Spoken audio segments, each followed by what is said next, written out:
wonderful thing about the gong with Yoga Nidra is it adds a secondary voice. You have someone who's speaking to you, guiding you. But the gong is also used as a soundtrack or as a secondary voice to also influence and guide you as well and even deeper. So there's a deeper integration using the gong and sound with the regular Nidra script than you'll get without the sound. This is one of the primary reasons I think that the Gong Nidra is such a powerful tool to use. You know, the gong itself, just like Nidra, induces this kind of deep state of receptivity, hypnagogic, like hypnosis state. But the gong is doing even more in some ways than the Nidra. The gong is also helping to direct and focus the mind's attention, just like the person guiding you, like in Nidra, someone guides you with their voice. The gong is also doing that just by itself. It helps to focus the attention with its sound. The gong by itself is also helping to reset the parasympathetic and sympathetic nervous system. The gong is also very instrumental in enhancing your visualization. You know, a lot of times with Yoga Nidra, they ask you to visualize certain things, to visualize an image sometimes, visualize this and visualize that. The gong is like a soundtrack for your visualizations. I say it's like a movie. You can have a movie without sound or without music, and it's an okay movie.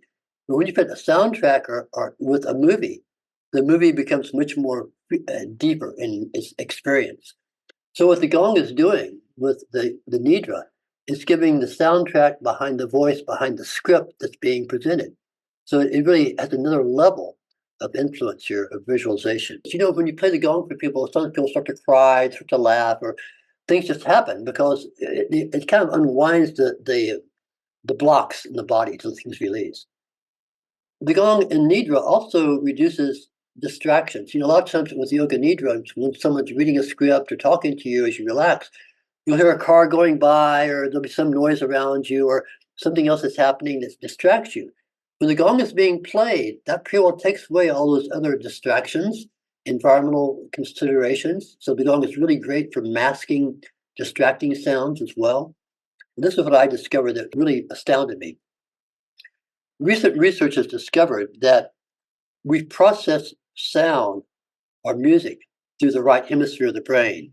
We process speech through the left hemisphere of the brain.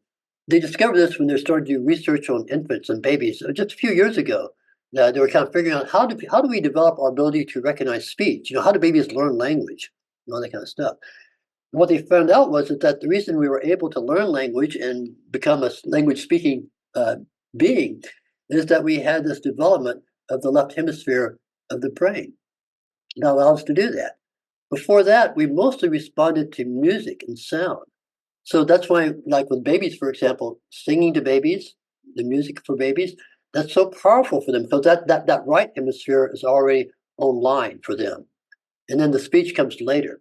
Now, what happens with Nidra, with Gong Nidra, you have a voice that's working on your left hemisphere of your brain. You have a gong working on the right hemisphere of your brain at the same time. So there's a deeper integration using the gong and sound with the regular Nidra script than you'll get without the sound.